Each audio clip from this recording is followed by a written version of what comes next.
Alright guys, we made it to the dealership. Saw the M4 second. We're gonna go inside and pick up our part.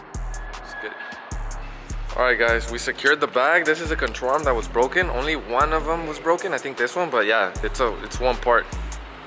It's the M4. Let's get out of here. We're gonna go get more parts at another store.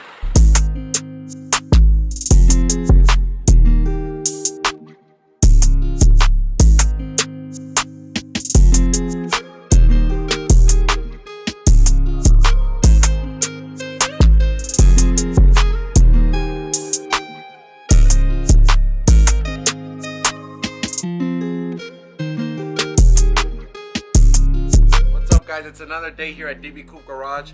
Right now we're about to jump into the Corvette. We have a couple plans for today, which includes pulling this frame in order to take it to the welder so that they can weld off this snap, and also replacing this upper control arm in order so that we could get the car on the ground and moving it.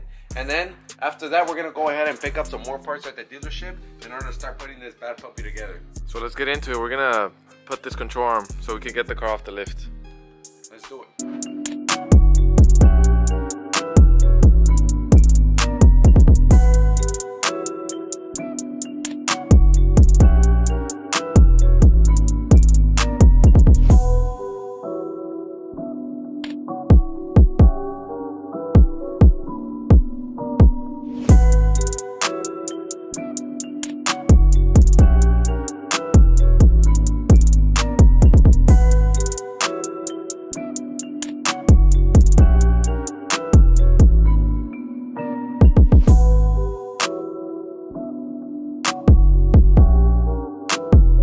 So we got the upper control arm finally installed.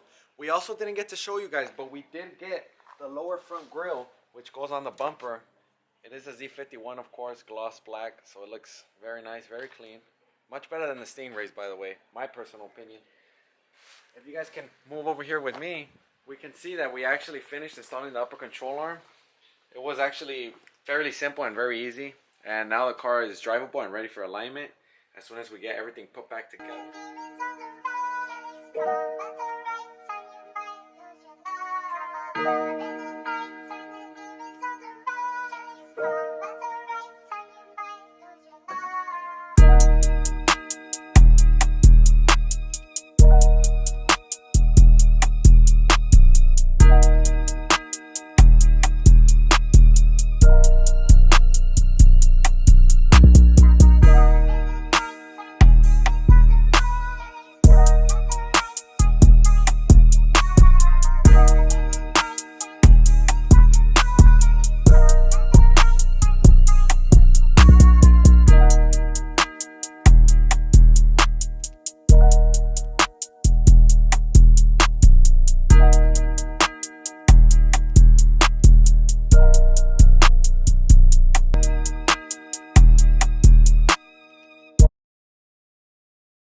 Alright guys, so right now we're just test fitting on the parts onto the Corvette, trying to get this hood gap and this fender gap to align properly so that we're not struggling with it later on. We also went ahead and test fitted that apron on there. We clamped it down, but right now we took them off just to see how it would sit on the frame and on that side of the car right there. We also even threw on the fender to see how it would look, and it actually looks, it's pretty encouraging to see the car kind of put together. It gives you motivation, and right now we're just trying to get these gaps to align well. Also after that, we're going to go ahead and prep the car for welding in order to get these frame rails situated back onto the car. So what's going on with these gaps right here? What's going on with this? Initially, when we had got in the car, this gap was kind of overlapping this fender, and right now, as you guys can see, it isn't as much, but it still is. It's far too tight. So also these hinges had bent inwards that way, and the frame rails had bent in that way, which caused this to overlap. Right now, obviously, we just have to bend these back and try to get this frame rail welded back on in order so that, you know, we could get these gaps nice and tight. So what are we gonna do, because we have this problem right here with this being pushed over, because the hood is right here, it's sitting down. So right. What are we gonna do? So is it the frame, or I'm thinking that we should get this gap here situated, and then we can proceed like from there. Or what do you think? Definitely could be the frame. We just have to, you know, do our measurements and make sure that we're on par with that. Yeah, so before we get into any welding, we have to Do measurements. yeah, we have to measure because we don't want to weld and then this thing Waste our not time, right? yeah, Right. we're gonna have to go back and do it all over again. So what's gonna be next? Are we gonna throw the latches on the hood and try to see if this gap will align and the hood close and open? Because we might need a hood latch. We're not even sure yet. Yeah, I mean, the hood latch does go bolted onto the apron, so it's not gonna really be able to latch onto. So it, the but- hood latch relies on the apron? Yeah. Yeah. It goes bolted onto the side of the wall. But right now we could just try to open up this gap just to try to get it OEM as possible, and that's pretty much.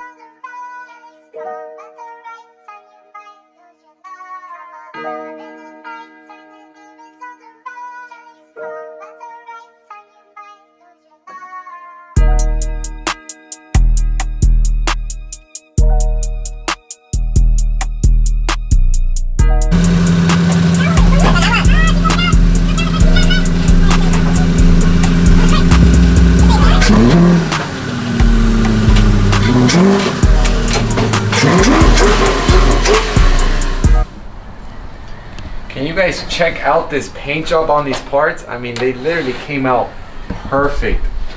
As you guys can see, the paint is immaculate on these parts. We're really stoked already. We're already gonna start putting together the bumper and the fender parts. We're also gonna throw on the LED side markers. We're gonna throw on this lower grille, throw on that emblem, and for this, I'm gonna throw on that sound deadening insulation that goes towards the back of the fender. I'm also gonna go ahead and swap over that side grille that goes on this fender as well. So you guys can go ahead and watch me do that right now.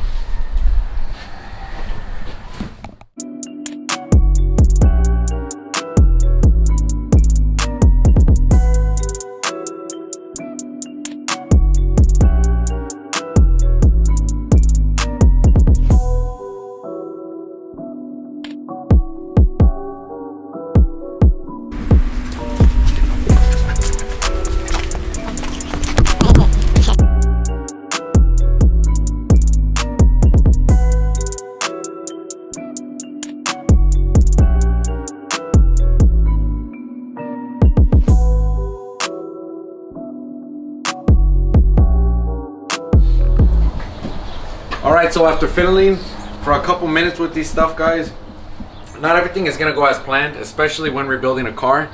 Like per se, with this fender, we found out that there's supposed to be 2 holes, actually 2 squares to be more specific, that go right here in order to snap this side grille in, because it has 2 of these fins that basically keep it into place. So I'm gonna have to go ahead and drill some holes in here, jack it up the edges in order to get this to clip into the fender.